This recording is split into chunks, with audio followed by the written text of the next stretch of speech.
Hello again, very good evening to you. Now, across much of the UK, we are going to see some wet and windy weather pushing its way through as we go through the next 12 hours or so. It's all being driven by a particularly strong jet stream.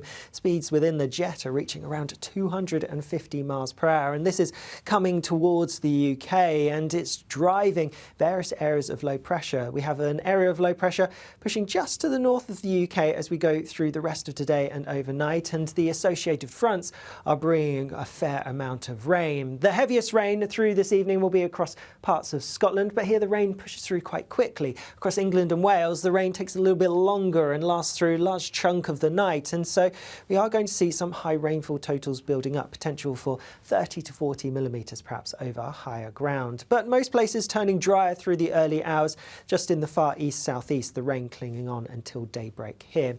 Also the winds, they're causing some problems, particularly across northern and western Scotland. Here we do have a warning because gusts could reach 65 to 75 miles per hour in exposed spots, so some disruption is quite likely.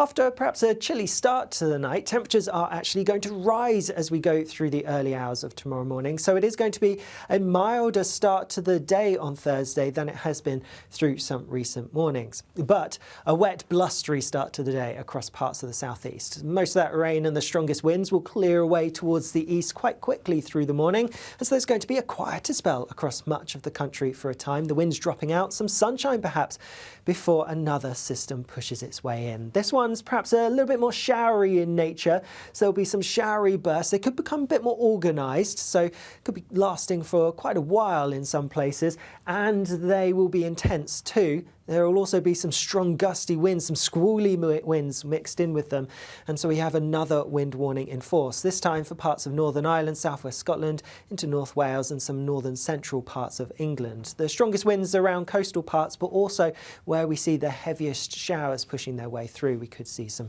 strong gusts mixed in. It is going to be, well, relatively mild for the time of year. These temperatures a few degrees above average, but whilst it's going to be relatively quiet during the middle part of the day, once the wet and windy weather picks up again, it's going to feel fairly unpleasant.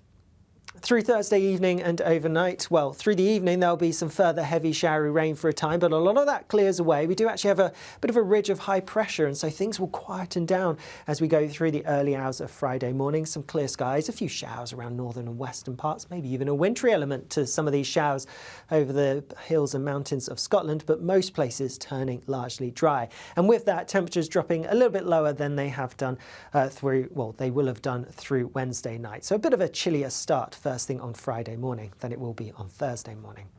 As we go through Friday itself then, a large chunk of the day will be largely fine. Plenty of sunshine around, albeit winter sunshine, so not especially strong. But later, as we go into the afternoon, another system makes its way in. And this is going to bring some heavy rain, some strong winds, initially across parts of Northern Ireland. But as we go through Friday afternoon, it is going to push into western parts of Scotland, England and Wales as well. And with that then we have another warning. This time it's a rain and wind warning, because we could again see gusts of around 60 to 70 miles per hour, perhaps even 80 miles per hour, and some rainfall totals really building up as well as we go through the end of the day Friday, and particularly through much of Saturday. And with that as well, temperatures, well, they're a little bit lower than on Thursday, but still not too bad for the time of year. But with all the wet and windy weather arriving as we go through the end of Friday and beyond, it's really going to feel quite unpleasant.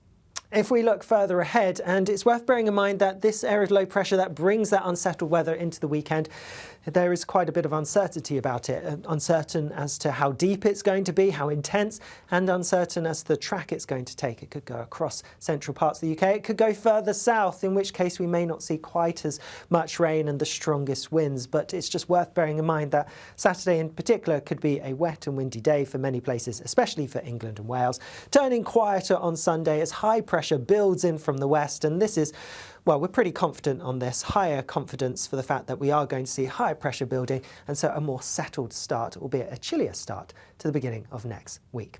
We will of course have more information about this as we get nearer the time, but make sure you check out the 10-day trend with Honor for a more in-depth look at what we can expect through the next 10 days. I'll see you again soon. Bye-bye.